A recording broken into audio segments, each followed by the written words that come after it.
All right, good evening, everyone. Thank you for tuning in on our Facebook Live. I would like to hand over to Amita Menon. Please, ma'am. Good evening, everybody, and namaskar to my audiences and to our wonderful, esteemed panel.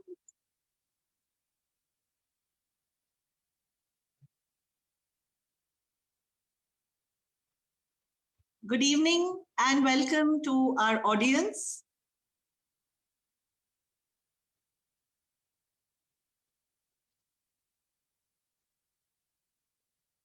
I'd like to start off by invoking the blessings of our great masters and gurus.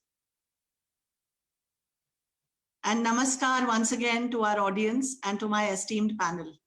My name is Amita Menon, and I'm your co-host for this evening. I'm also the co-founder of Chiranjeev Gurukul. Let me start by introducing to you Sarika Mahashabde, who's the MD of APT Pneumatics, Hiren Kulkarni, CEO of Infinix Healthcare, and Praful Chandavarkar, MD and founder of Chiranjeev Restaurants and Food Private Limited, and also the founder of Chiranjeev Gurukul. Joining me as co-host for this evening is Rajesh Kamath, founder of Chanakya Consulting Insights, co-founder of More Than HR Global Forum, and co-founder of Chiranjeev Gurukul. I want to start first of all by thanking my team, Tejal, Karuna, and Darren for all their support for setting up this session for us. And before we get into the session, I would request the audience to feel free to post their questions, and we shall be taking the questions at the end of the session. Let me request Rajesh Kamath to start by setting context to today's chat. Over to you, Rajesh. Namaste. Thank you, Amita. First of all, salutations to our gurus who made this possible to talk about Indian wisdom on chat today. Also, namaste to all our participants who have joined in from various parts of the country and parts of the globe. Thanks for taking out the time on a Sunday evening or Sunday morning, depending on where you are, to listen to this leadership chat today. And finally, welcome to all our panelists. Folks, we have an exciting evening ahead. I'm going to set the context for our conversation today. This is no ordinary leadership chat. It's unique because it's very common to hear people speak about leadership in a very modern context. However, it is rare to listen to leaders who have used Indian wisdom in their organizations. Indian wisdom? Yes. Perhaps now many of you associate me with Indian wisdom. We will clarify a little later what this Indian wisdom means. When I began about 7 years back, Indian wisdom was probably considered as something that is too spiritual and personal in nature. So for starters, I began working on studying it deeply myself and self-application. A lot of introspection. It helped that I had spent all my time before that in management and leadership development. And so I knew what the milieu was. But it would be a completely different thing to bring in Indian wisdom into this context. So our today's conversation is about, can this really be applied to organizations? Because we always think that, hey, Indian management is good for books, maybe taught a little bit as a subject in college, but application in organizations is a rarity, right? So today we will see, we will explore, and we will learn from 3 fantastic leaders today. Or should I call them Swamis and Swamini? Because that's the term that in Indian wisdom, of course there are other terms, but that's the term that Chanakya used for the leader with certain characteristics and traits. Some of you may have had the opportunity to read the LinkedIn article that was posted on Chiranjeev Gurukul, as well as my own personal LinkedIn, where I wrote about some of the behaviors and beliefs of such leaders. Very happy to report to you that we have 3 of them there here in this chat, and you will see more about it this evening. So let's start with asking them a question. First, let's find out more about what backgrounds do they come from, because they're all diverse and very, very interesting. So my question, or rather request, to all 3 leaders today is to share a bit about the organization that they represent, the industry that this organization falls in, and a little bit about the leadership challenge that you faced when this journey began. Okay, so we will go with Sarika first, then Hiren, and then Praful. Request each of you to share a little bit about this. Yes, Sarika, over to you. Thank you, Rajesh. Namaste, everyone. First of all, let me start off by congratulating Praful for supporting this beautiful concept. And thank you, Rajesh, for inviting me for a topic which has become very, very close to my heart very recently. So I head APT Pneumatics, which is part of the IEC group of companies. And we are into the business of manufacturing pneumatic fastening tools and pneumatic sanders and grinders. Our parent company, IEC Air Tools, was started by my father-in-law almost 49 years ago. So we are going to be celebrating our golden jubilee next year. And today, my husband Amarnath and I both run the company together.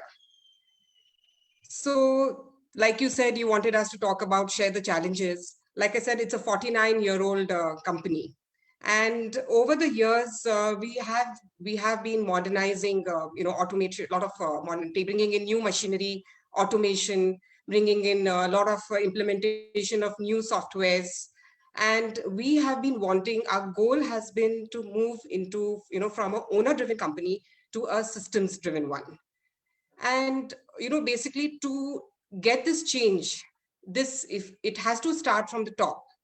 Now we have a great team of key people, and most of them have been with us for almost 20 years, if not more. And I'm always very, very proud of the fact and very, very grateful. But at the same time, they are used to working in a set way and in a set culture. So basically, a change was needed, and the change had to come from within. So that is one big challenge that, we wanted to address.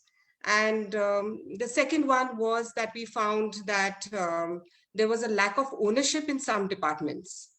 And the third challenge, which I think, we are facing right now, is that we need a second line of leadership to be developed. So that's when we realized that we need to, impart leadership training to not only our key team, but also to each and every one of our employees.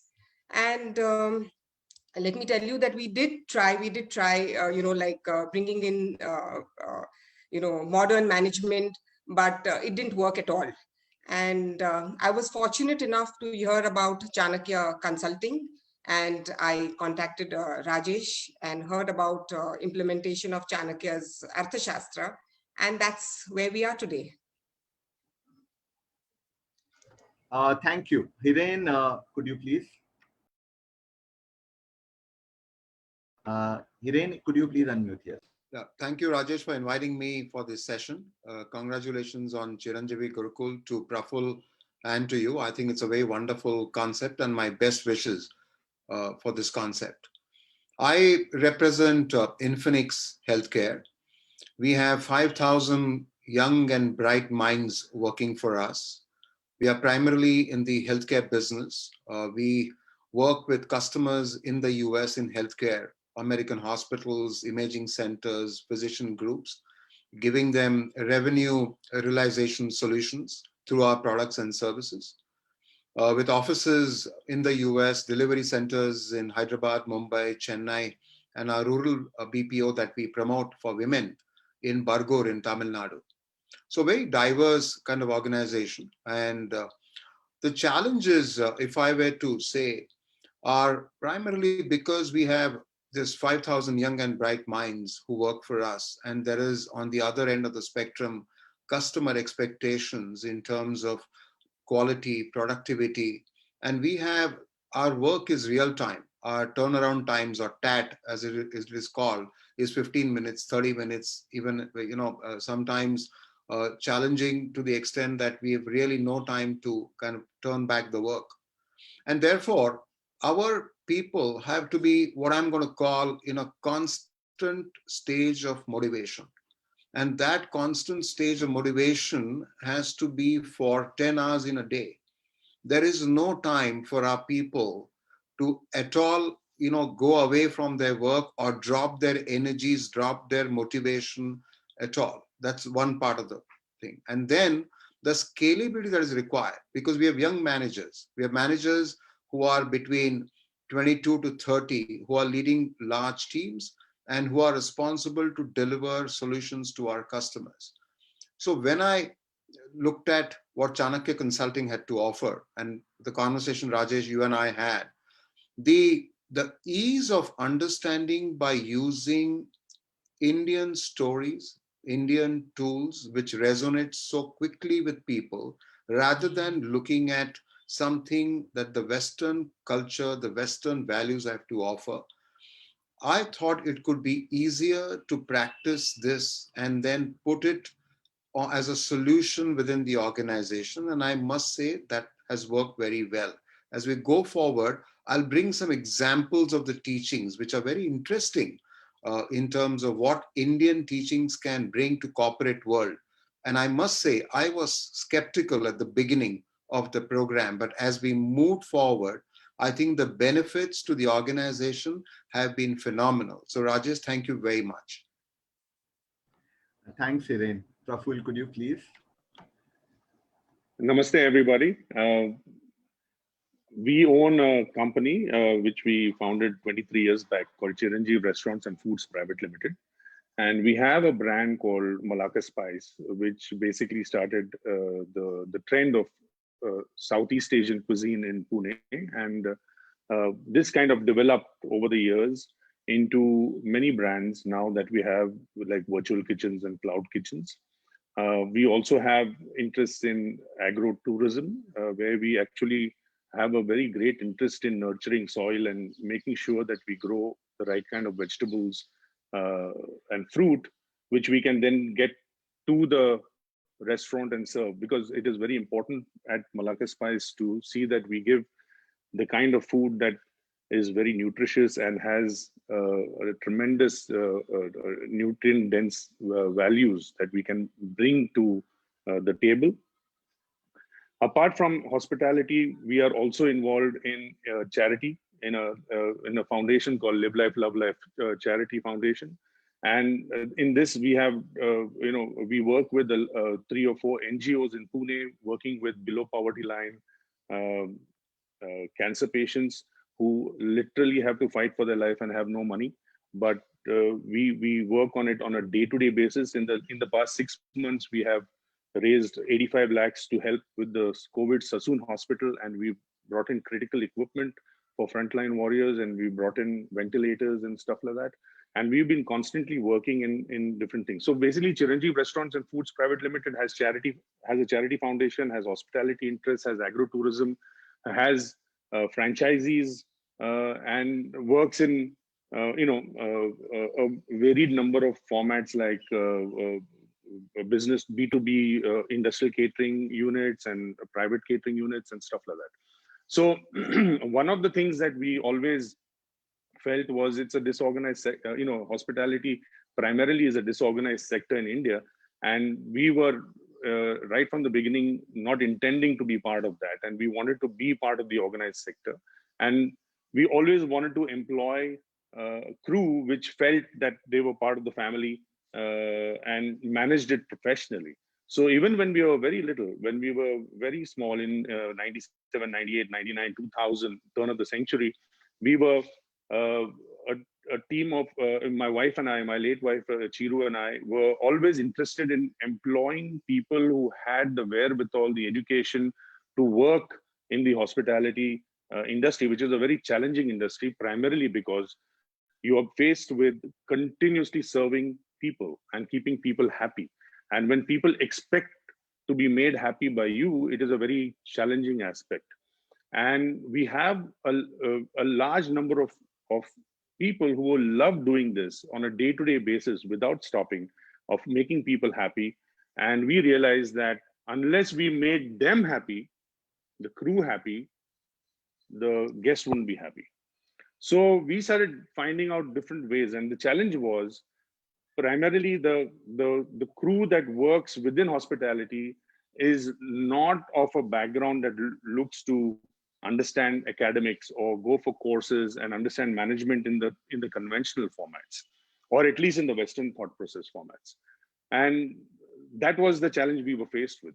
So we turned towards something which we will, which I can describe in later down in this on this chat.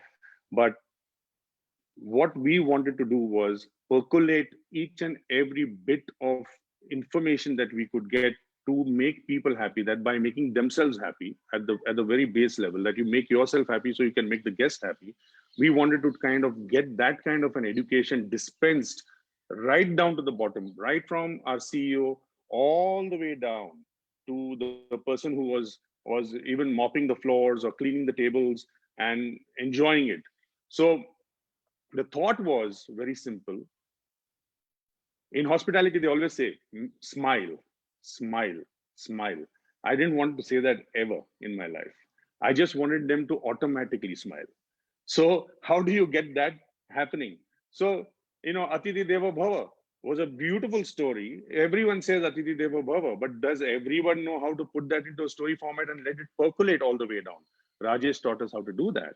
And we started implementing that so naturally that whenever an unexpected guest came in, just walked in, the kind of reception that guests got at Malacca Spice was very simply a smiling one, because the person inside internally had been educated through Indian wisdom. Thank you. So I'd like to ask a question actually to Hiren and Praful. How do you think this intervention of Indian tools and practices that you just spoke about, I mean, how has it really made a difference? Praful did mention a little bit about it, but I think it'll be nice to get a little more elaborate on this in the sense of how has it really made a difference to your organization and to its people? So I'd like to go with Hiren first, and then maybe Praful can take it up next. Thank you. Thank you, Amita. So, if I look at what are as I said, the challenges that we face, primarily because we have young minds working for us, we need to have them learn on creation of goals, on the direction to reach that goal, and more importantly, the discipline that is required to be constantly at it to reach that goal. So, some of the examples that Rajesh actually taught all of us through his stories, I'm going to say, basically made people understand with clarity and with simplicity. What does that mean? Because these can be mere words. And I think Praful gave a very nice example, Atiti Deva Bhava. How many people really know the story behind that? We say it so easily. And therefore, the same thing applies to us. We all know what a goal means. We know how to reach that. But, the discipline that is required to reach the goal is very critical. And I'm going to take an example here, which I found very interesting. And frankly, when I learned that, I did not know that an example could exist, so many centuries back, I'm going to say. And I'm going to talk about a concept of Panchang by Chanakya. It's a wonderful concept or a philosophy, I'm going to say. And I was actually amazed at how relevant that concept was to our business. And what does Panchang fundamentally say, right? The Panchang is based on 5 principles, if I were to call them that. The principles of planning, the principle of deployment of resources, the principle of when and where, backup planning, and finally execution. Now, if you think about these principles, they are so relevant and applicable to the business that we are in. I'm just going to take one. You know, when I heard this backup planning in our business, there is a concept called BCP, business continuity process or planning, the way it is used. And probably the most important concept in our business, because we are 24/7 and we cannot afford even for a second, not a minute, and I want to say nanosecond, but I'll say a second, to be off our customer systems because of the work that we do. That BCP is the one question that we get asked every time I present to a prospect. Do you have a BCP in place? And BCP is not infrastructure. Just BCP is not the office, it's also the people. So when Rajesh talked about this backup planning, and within those, all the other 5 philosophies or 5 steps, as I talked about, it was so clear to all of us in the organization and very, very easy to understand that Panchang became a routine with our people, right? And to that extent, as I said, when I first heard that concept, you know, I've used that for, I think, 30 years of my career, this entire thing. But correlating that to Chanakya's Panchang and philosophy made it easier to understand. And I'm sure all my 5,000 resources understand it with great clarity. So that's the intervention that helped us. And couple that with the fact, the inherent aspect of any business, whether it is what Praful said, in terms of bringing discipline to the work that we do. And that is very, very critical aspect of what we learned from Rajesh. Thank you. I would like to handle the same subject. Thank you, Hiren. That Panchang is a beautiful thought process. In the same way, you know, when we were saddled with this challenge in hospitality of how to kind of percolate the knowledge down all the way, we found it very challenging to kind of teach hospitality crew about Western thought processes then applied to Indian situations. I feel Indian problems need Indian solutions. And I've been saying this for 2 decades, that Indian problems need Indian solutions. And I was trying to find that in the West. And we went to many seminars, most of them, I felt like I was on a very fast Australian pitch and the ball was whizzing past my nose and I didn't understand a word of it mostly. I used to nod very knowledgeably, but when I came out, I couldn't apply it. In one of the seminars, I saw Rajesh and I said, okay, you know, we waved out, and then a couple of days later we connected, and he kind of pitched to me this thought process which we could apply in modern management, and especially with people who are not used to thinking in those kind of conventional management terms. So one of the most powerful thought processes that we put together for almost everybody, once I kind of absorbed it with Rajesh, is that we kind of percolated this thought process of the Dincharya. Now, Dincharya primarily is tasks which you need to handle on a day-to-day basis. I would, you know, even as a kid, I would write down what I had to do every day. As a trader in investment banking in Hong Kong, I would do the same. When I got into hospitality, I would do the same, but it was never handled the way Rajesh taught us, in the sense that the Dincharya primarily handles it along the fundamentals of the Saptang. There are 7 varied departments that one needs to kind of look at and then take it further. And I felt that the Dincharya and the Saptang really kind of, and the Panchang, of course, which you so beautifully put forward, Hiren, is what really took us to the next level of effective and very good style of management. So a Dincharya primarily, what happens is all from down the line, up line, right up to me, we get our tasks on a day-to-day basis through technology. And I know what my amatyas, that is what my people who are reporting to me are doing. And the same way down the line. So Dincharya, primarily the task for the day, or the Racharya, the task for the night, are handled in a very systematic manner at Malacca Spice, or even in Cherish Farm, or even in Gagan New Life, where we do a senior citizen home, or even at the Vineyard, or you know, wherever we are working, or even at Live Life, Love Life Charity Foundation, where we are doing the work, this Dincharya is handled and the Saptang is handled. So I mean, in a very short chat like this, I can't get into the details of the Saptang, but just to touch upon it, it starts with the Swami. It starts with us. So the first step of the Saptang is the Swami itself, the development of the Swami. And unless you develop yourself,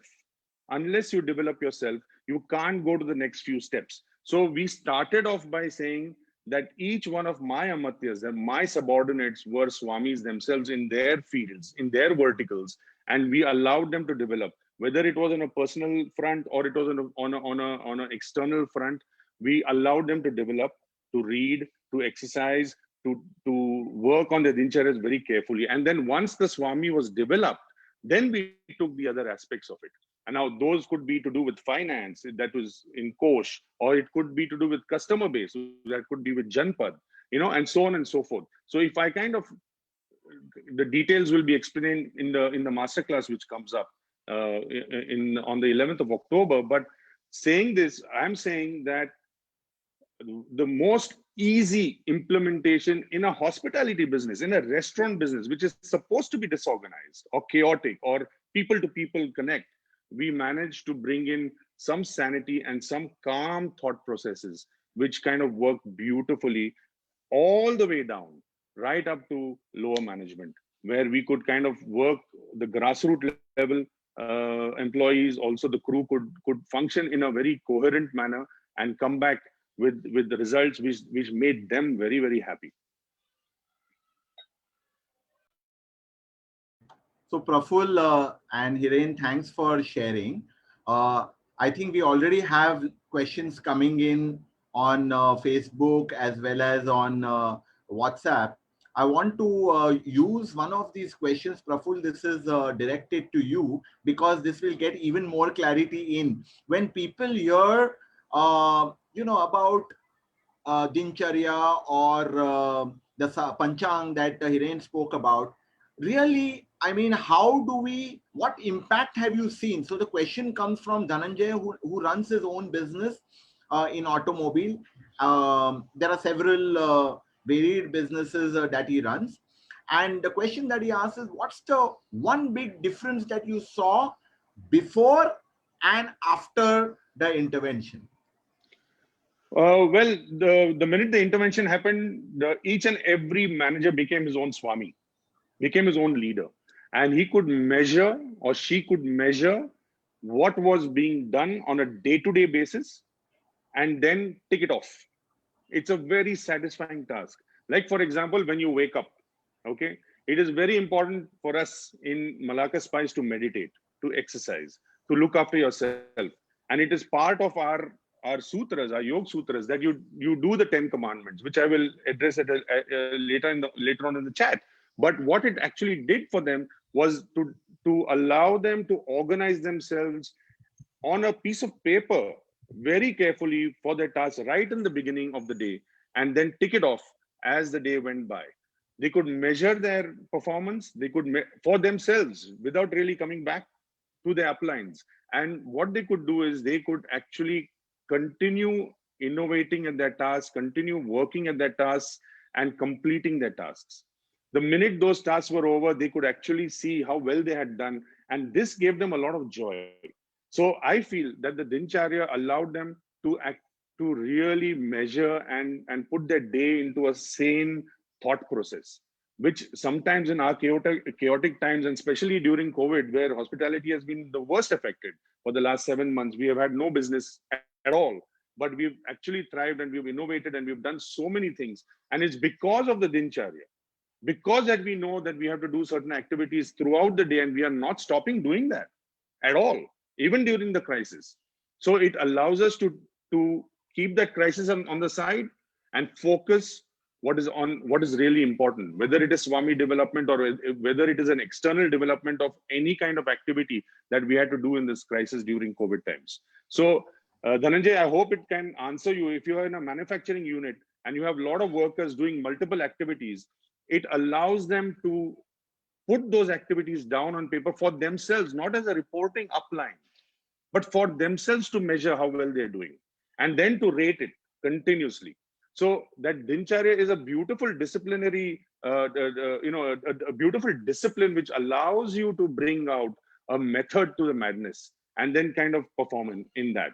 And I've seen it happen in crisis more than when it was not, let's say this is wartime. At peacetime or wartime, it actually is most effective in both times. But in wartime, it has been fantastic.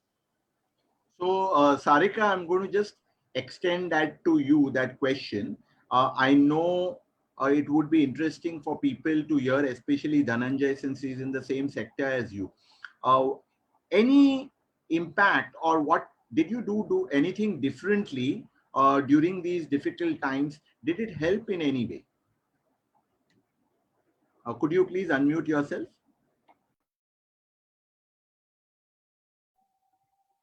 Yeah. So definitely, Rajesh.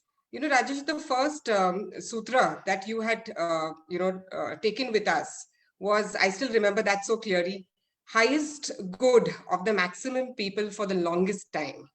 It was such a beautiful, way of thinking. And we applied it so naturally during the COVID times. I mean, we didn't even, think about it. So when the lockdown happened, and we really had no clue how long it was going to continue, but we took a decision, first decision that we took, that there was going to be no downsizing whatsoever. We had a certain, resources available, and those were going to be shared by everybody. And everybody was going to be treated the same, whether it was permanent worker, whether it was contract worker, whether it was staff, or whether they were consultants. And the beauty in this was that every one of our employees supported unanimously. So that was like a direct difference, I think, that made, learning about Indian wisdom. Praful, there's also one question. Do you have any statistics to share? People in business love to see, figures and proof of work done. Yes. Yes, of course. I mean, in the sense that we can show the consistent amount of work that has been done in the last 3 years with each manager's development. I mean, in the sense that how many managers and how many leaders were able to continuously monitor their, for example, just let's take Dincharya, okay? And there is a clear measure. So if you want statistics, we'll have to go through a whole bunch of reports that have come to me, for example, and we can definitely present it, that how the work progressed on a day-to-day basis and how it developed, how the human being developed. For me, what is most important is, if I am to spread prosperity, if I'm for the longest time, then I have to make the effort to see that my subordinate becomes a swami, a leader who can continue to develop on his own. And if you want to measure that, of course, you can measure it over the last 3 years of Dincharyas, of the kind of work they have done, the amount of meditation they've put in, the amount of fitness they've developed, the amount of discipline they've developed in their life, the amount of financial wisdom they have gained. Everything can be measured. Of course, it can be. So, Hiren, I want to ask one question before Amita asks her question.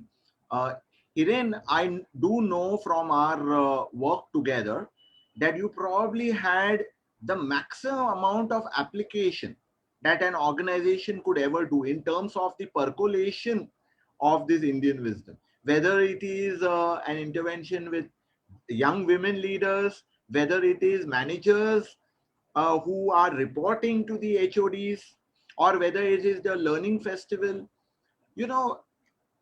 Is this something that you could share a little bit about, of what gave you this confidence to do so much? So let me Rajesh first say, as my experience has been over the years of having external interventions, right? One of the tests, if I were to say, or the proof of the pudding that I looked at very closely was, after the sessions are over of the interventions, typically, people cool off. So they kind of, go through those seminars, go through the sessions, and in 24, 48 hours, that's the end of the story. So the feedback form is collected at the end of the session. Everybody gives, 5 on 5, 4 on 5, all happy, and that's the end of the story. And one of the things I was very particular is, and as I consider myself as a trustee of the Tandon Group, the company, the group that owns Infinix, is to make sure that every resource that we spend is spent wisely and spent for the benefit of the customers, the employees, and of course the shareholders. So to answer your question, right, we actually had weekly sessions with our people and asked them to present the benefits of the learning to themselves, which is very important, the learning within their processes to their people, and also how did the customer benefit from all these learnings and these two things that I said. And I'm going to bring up three things that became very important, which I watched. And I'm going to also say to Dhananjay, I think Praful addressed that, which is, yes, we have statistics to show the benefits. The first one, very clearly, in a company such as us, in a business that we are in, I'm always keen to see how much of cross-training can we do, because that can bring tremendous benefits to the organization and also to the people and the growth of those people. So that started happening first within the process, intra and inter both. So that became a very interesting thing. The second thing that I saw is our people started to understand the importance of cost saving. We all talk about it, and sometimes very easily and loosely, I'm going to say. What does it mean and how can that translate into business, right? At the end of the day. So that I monitored very closely. And third, and the most important part, which I think has to be monitored in NPS or a net promoter score that we do, is customer centricity. So if I were to look at this benefit and, to answer your question, Rajesh, I'm going to say cross-training became critical, cost saving, understanding of cost saving, what does it mean, how to practice it, how to make sure we give back to the organization that benefit, and finally, customer centricity. So very clear three things that I saw benefits coming through to Infinix. Thanks, Hiren. Amita, over to you.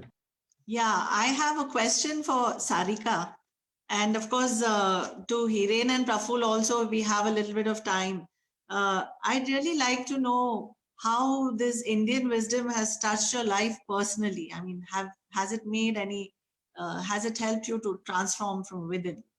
So So, that'll be really nice to hear. So I've had quite a surreal experience in Indian wisdom. So about 2 years back, this is before I met Rajesh and got to know about Arthashastra. Much to the surprise of most of the people who know me, I got involved with the Chinmaya mission and I started attending their weekly study classes on Vedant. So when I met Rajesh, which was I think almost 6 months later, and first thing I spoke to him, oh, we need training for our key people. And Rajesh was very emphatic about the fact that no, it's going to be Amarnath and you who first 3 months with both of you, and then only I'm going to start working with your rest of the team. So when he explained what it was about, I was quite fascinated by the similarity, between both the studies. So one was, with touching, application at work, and Vedanta was, basically touching all aspects of life. And in both, this was actually the most challenging part of application at work. So basically, to change, Sutra Chanakya says that the leader has to change if he wants his employees to perform better. He has to understand how to communicate with them and get the best out of them. And from Vedanta, I learned I transform, you transform, and the world transforms. So this really, hit a chord with me, and this has been actually the most challenging, where, every time, it's actually about people management, and I have to look within. If I find that, the fact that I have hired somebody, he obviously has the necessary skill sets. And if he's not performing to the way I'm expecting, there's something, something that I need to change in my communication. And I've started doing that. And I think it's definitely making a difference. At least that's what I feel. So, yes. Hiren or Praful, would you like to? If I can come in and continue, Yeah, that question, and also kind of, what Rajesh asked. yeah, thank you. The entire thing we kind of looked at in Indian wisdom, and I'm also going to bring in Indian mythology. One of the concepts that we started in Infinix was our program that we called Matrika. And it is a belief that I've held very closely. Sometimes my learning also is in terms of how can we make our resources, and I hate to use that word, but our people better in terms of not just what they do professionally, but also help this young and bright people that Infinix employs personally. And to that extent, we used Indian mythology to kind of teach to our women managers, because I also believe that an organization is served well if it has women managers in positions of power, not power but strength, right, where they can actually manage the deliveries to customers. And I must say with great pride that Infinix has many women leaders. And when we started this program of Matrika, and with I think Rajesh, 8 different virtues of goddesses, if I remember correctly. And that program was such a beautiful program that it took all those virtues that can learn, and more importantly, every story and every virtue actually had a correlation to something that they could apply either in their personal life or in their professional life. So, this benefit, and if you ask me, what is my personal benefit? My personal benefit could be, many, but it gives me great joy because I am a deep believer that, I should leave behind an impression to people such that when I look back, I must say that I've created, 10, 15,000 great people in this country. And that is how I look at it. So this programs such as this, and one that Rajesh came back, I'm sure when I look back, will say I helped some people in terms of their professional and their personal life. Wonderful. Thank you. Praful, would you like to take Yeah, that up? so thank you, Amita. See, for me, everything starts, like it is rightfully said in the Artha Shastra, with the Swami. And how it has impacted me is how it will impact everything that is in the external part of me, right? So everything is one and the same. For example, if my thoughts are pure, are non-violent, are full of love, then everything that I do will externalize in the same manner. So a large a part of that had already started happening in 2013, 2014, when we were taking the group of Chiranjeev restaurants into meditation as well. So just for everyone to know that our entire crew uh, meditates from 11 to 11:15 every morning. And usually some people are even welcome to meditate longer than that. But the entire group of people also in the lineup, that is on Friday morning, they also meditate all together. Now, this was happening for a long time. But once the Arthashastra coaching, if you want to call it that, started, we started realizing that unless we develop within, nothing can happen without. Nothing can happen in the external part of it, because it is one and the same. So for me, my personal development became incredibly important. So if I was in 2013 or 2014 or 2015, let's say, following the sutras of Yama and Niyama in the first two parts of Patanjali's Ashtang, where you kind of look at ahimsa and non-greed and non-covetousness and non-stealing and only handling the truth, or cleanliness and so on and so forth, where you kind of look at the yamas and the niyamas, I started focusing more on that for myself, and it started having an impact on the outside. So I truly believe that anyone who's listening now is that first try to improve what is within, and everything subtly or even not so subtly will change on the outside. Like Hiren rightly said, like for example, he wants very much to be remembered for bringing 15,000 brilliant people in, developed people outside this experience. For me, it is the same. But first, I want to be the best I can be. So the development, once I started doing the Arthashastra, was deeper and more intense study of myself, the Swadhyaya, the austerity practices which are in the Niyama. Everything started changing. For example, suddenly a vegan menu came out. I'm a complete hardcore non-vegetarian, but I can start thinking in vegetables now. It just started coming out subtly. So it became an intense need for me to say that I want a vegan menu in Malacca Spice. It took a lot of my friends by surprise. In fact, I'm still a butt of jokes for many people because I'm such a hardcore non-vegetarian, or was. And now I'm subtly changing to more and more vegetarian thinking. If you go to my farm, I continuously promote the nurturing of soil and how organic vegetables can be grown. But this is just an externalization of what is happening within me. And this has come in, like Sarika rightfully said, I mean, she started studying Vedant, and I started studying the same thing within through a lot of Swadhyaya, which is a lot of study of myself. And this has happened thanks to a lot of study with in the Arthashastra. I feel that don't try to intellectually take what you learn in the Arthashastra. This is some of the learnings that I have. If you take it intellectually like an academic course, it tends to remain there. Like, for example, something that Hiren touched upon, that we do courses, then we do a certification, and then we forget about it. What we should try and do is really absorb it.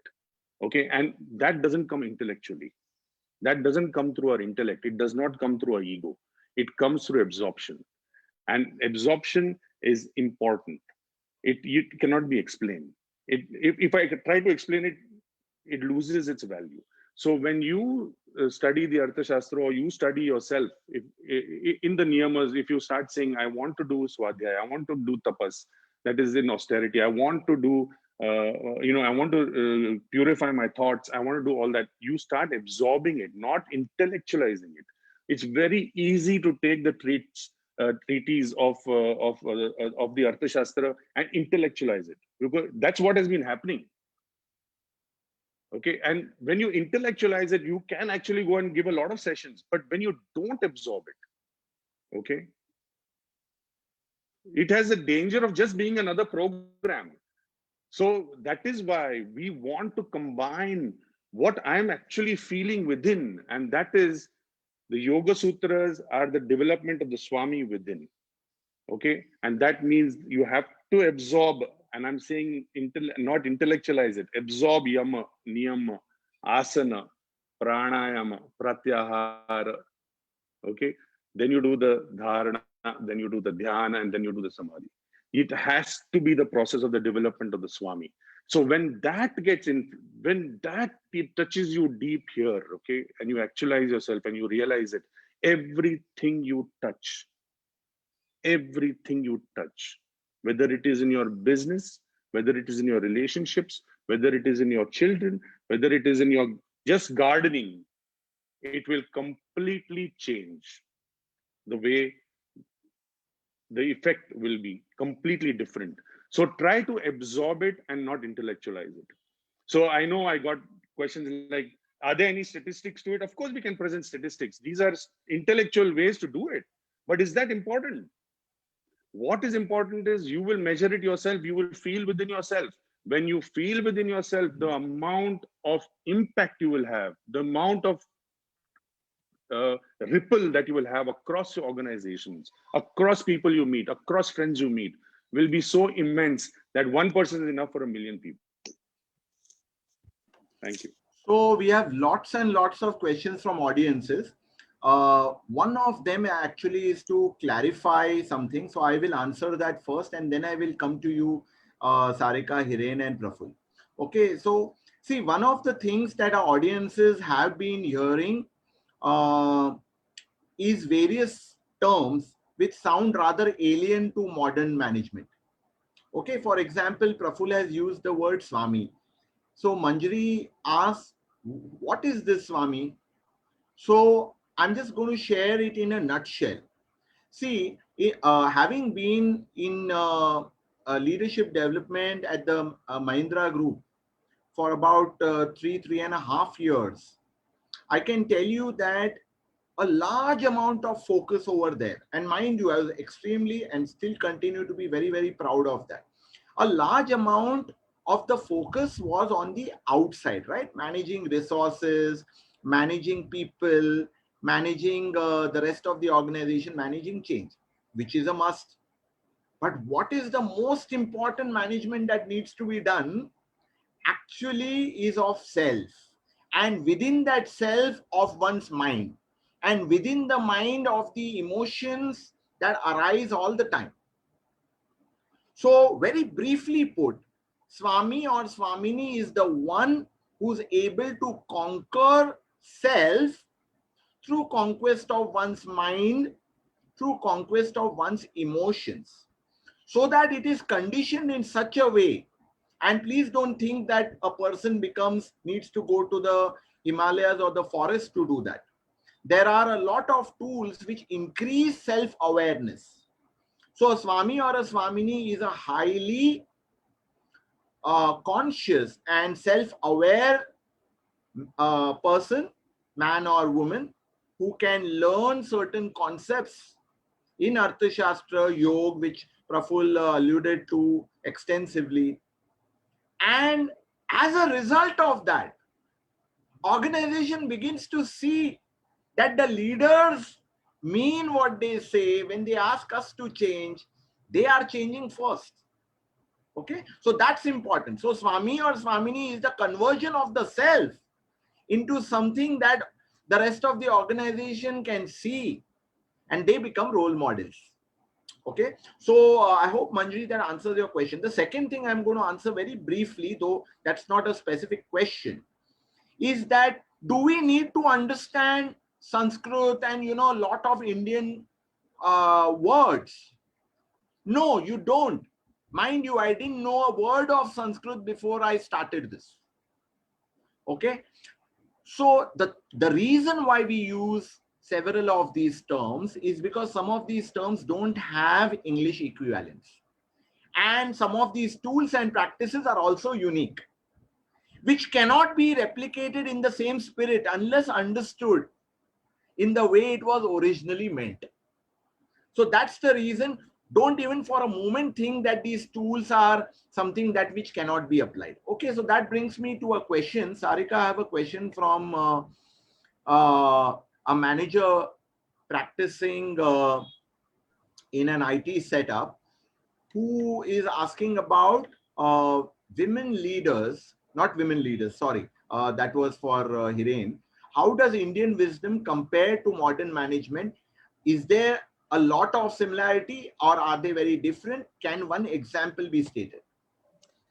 Yeah, of course, in some things they are similar, but in a distinct example, I would say is that we always for years when we sat with data, it was always about what are the profits.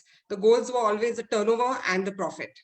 And now that what has Indian wisdom taught us is that highest, like I said, highest good of the maximum people, and that leadership is seva.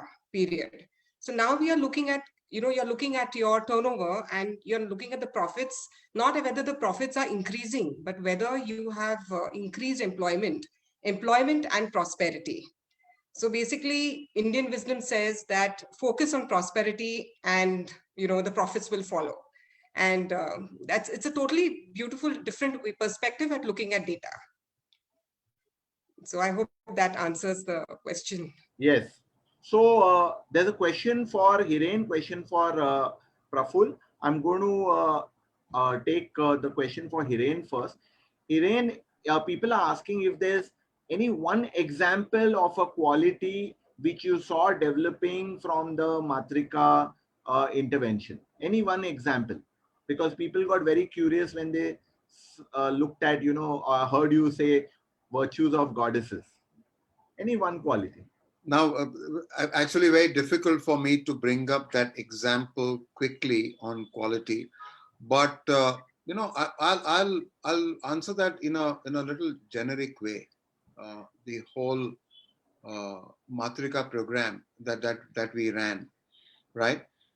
To look at a woman leader, and nothing to look at gender bias or gender specific here, right? That entire program concentrated on the ability of a woman to kind of run her life, as it were, and how should one handle different aspects of that life, which is a combination of home, office, children, personal growth, and so on and so forth, which came through in the virtues of the goddesses that were kind of taught there, Rajesh, by you, which was done very well.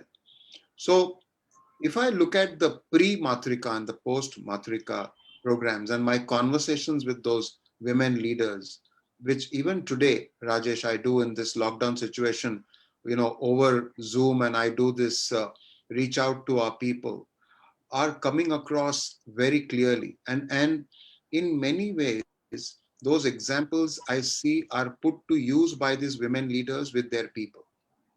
So is there a one example that I can bring? Answers yes, they could be, right?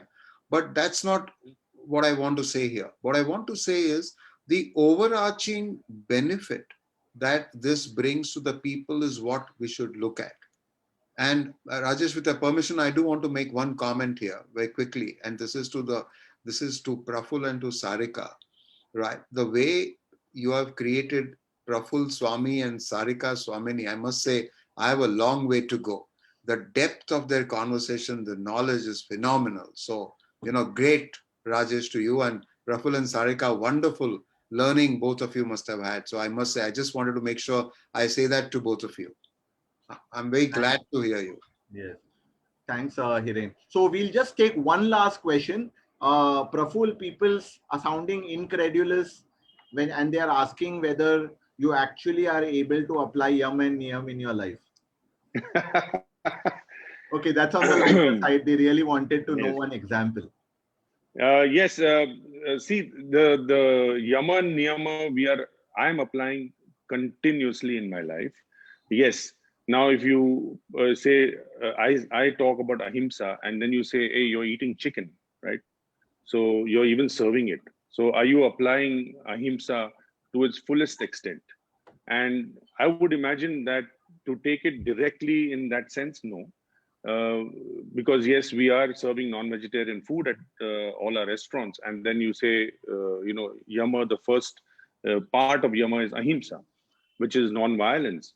Yes, but if you look at it, is not only the non-violence towards another animal or another species, but it is also non-violence or anger or thinking, which is non-loving towards other creatures or stuff like that. So yes, there is a continuous effort where we are attempting to apply all the principles of yama.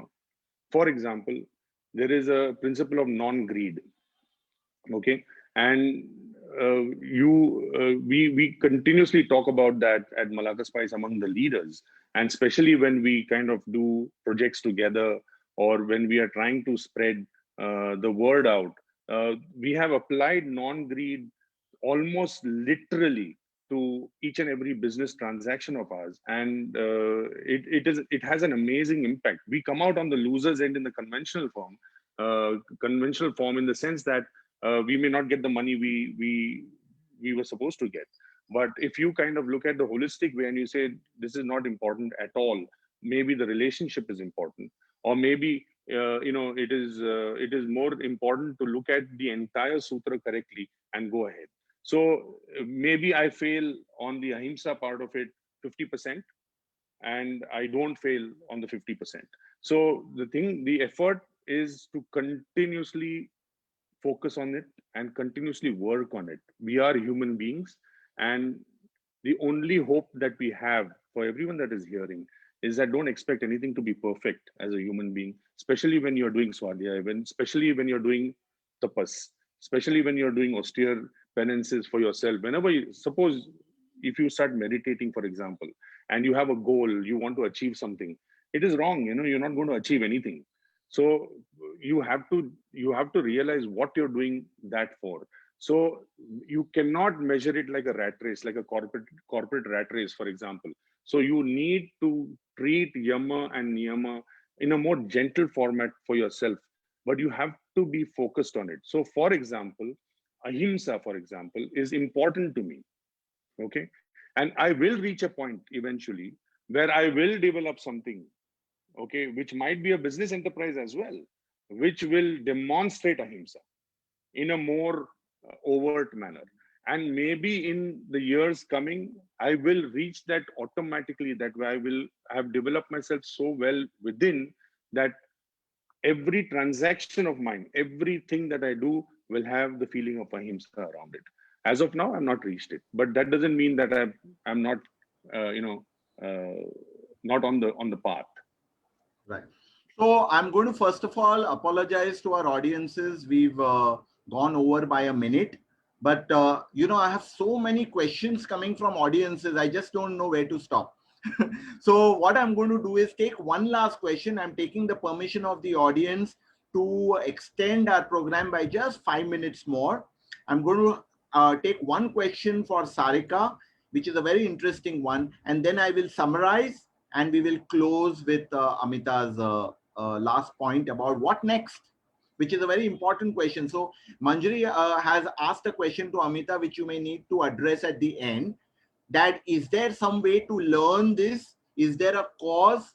And how does that happen? What is the objective? And a lot more questions, duration and all of that. Maybe you can answer that briefly in a way later. Sarika, the question to you is quite challenging, I must say. The question is, if business has operated for so long, I'm sure when you started applying Chanakya's learning, there must have been some friction in the family. So what kind of effort did it take to bring in a new thought process? Please unmute, Sarika. Yeah, so very, very tricky question. But I think I already mentioned it that when we met Rajesh, he insisted on, working with my husband and me. And I thought that was going to be a tough one. How on earth was I going to get, my husband Amarnath on board? But he also agreed. And so both of us took training for almost 3 to 6 months from him. So there was no friction in the family. And it's been just a year and a half, so the culture change is still, I already said that is one of the challenges. And what we are we are staying true to our values. That's we are a family run business, and there is everybody who works with us is family, so we are staying true to that. And I think the Indian wisdom is helping us to follow those, to continue with those thought processes. And right. So I want to summarize, being sensitive to our time. I want to say the first thing which probably may have arisen in many audiences' minds. So I want to say that the impact of Indian wisdom is gradual.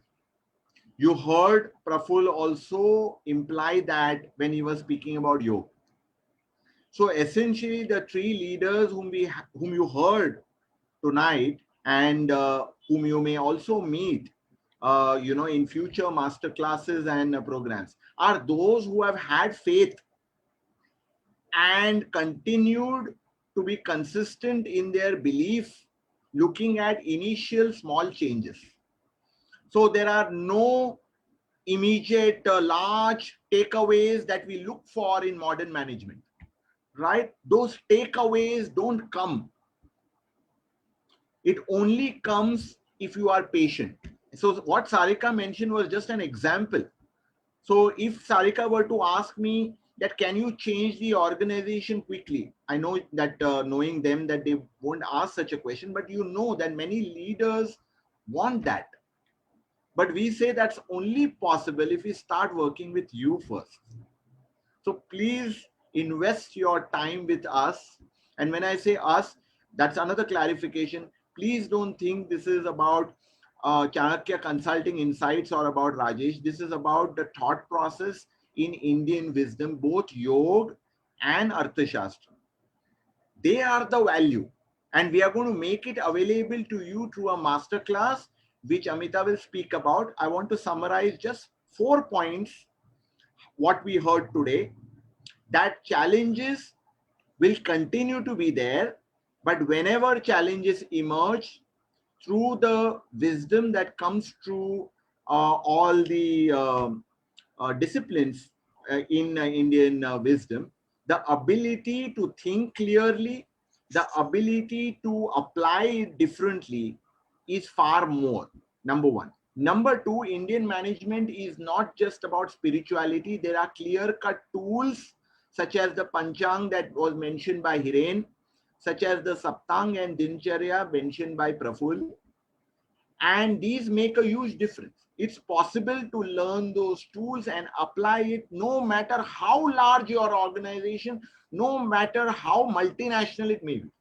So don't even for a moment think, as you heard from Hiren, working across shores, Indian shores, it applies equally well. Last but not the least, the person undergoes change, the leader undergoes change. So there is personal change. And that transformation within begins to show outside. And what does it show up as? It shows up as prosperity. And one of the biggest differences between financial profits and prosperity is that prosperity is long lasting, takes time, but lasts far longer. Secondly, financial benefits occur for a select few, even if it's just of the organization. Prosperity takes into account all stakeholders of the organization and not just the obvious ones. Okay, so I'm very, very grateful to you, dear participants, who signed up for this Facebook Live. Also, most of all, even though Amita will say, very, very grateful to the 3 leaders who agreed to share of themselves and the changes that they experience through being willing to change themselves. So over to Amita. We have something very exciting coming up within a fortnight. Over to you, Amita. So I want to just thank all 3 of you and Rajesh and the entire team for this wonderful evening. It's been really a enlightening evening. And for the audience, I want to announce that we are coming up with something very exciting on the 11th of October. It's a masterclass with Praful Chandavarkar and with Rajesh Kamath. They are both going to be doing this session for us. And it's called The Sciences of Prosperity Applied to Life and Business. So it's going to be a 1.5 hour class. And it's going to happen on the 11th of October at 7 p.m. We have the link for the registration of the course. It's a paid course. And the course goes for, I think, $499. So please do register for it. I think the team will put it up in the chat box immediately. And those of you who want to register for the course, I would also tell you a little bit about the course. So basically, it's going to be a session which is going to cover the aspects of both the 2 great sciences that were spoken about today, the yoga and the Arthashastra bit. So both of them and the relevance to today's world, business and life is going to get covered in the session. It will also have a case study which is going to be about the application of these 2 elements in an organization and how it has, unlocked their value in that organization. So it's going to be a wonderful masterclass, and it would be lovely to have you register for it. So do. I think we have the link shared on the chat box. So do register for it. And I would like to end this evening with a namaste to all of you for joining us this evening. to all my friends, to family, and to all our wonderful team members. And I think we've had a great evening with our wonderful, wonderful guests. Thank you very much, Hiren, Praful, and Sarika, and Rajesh. Thanks very much for a very, very interesting and enlightening evening. Thank you. Thank you very much. Thank you. Great pleasure. Thanks very much. And also thanks to the team that supported this. Very grateful to our audiences as well. Bye-bye. Bye-bye. Thank you. Thank you.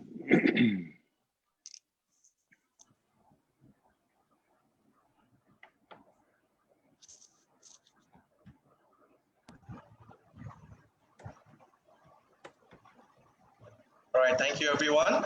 Please do like our page. We are also on Instagram as well as on Twitter and LinkedIn as well. So please do visit us and like us over there and do follow us. Thank you. We're signing out for now.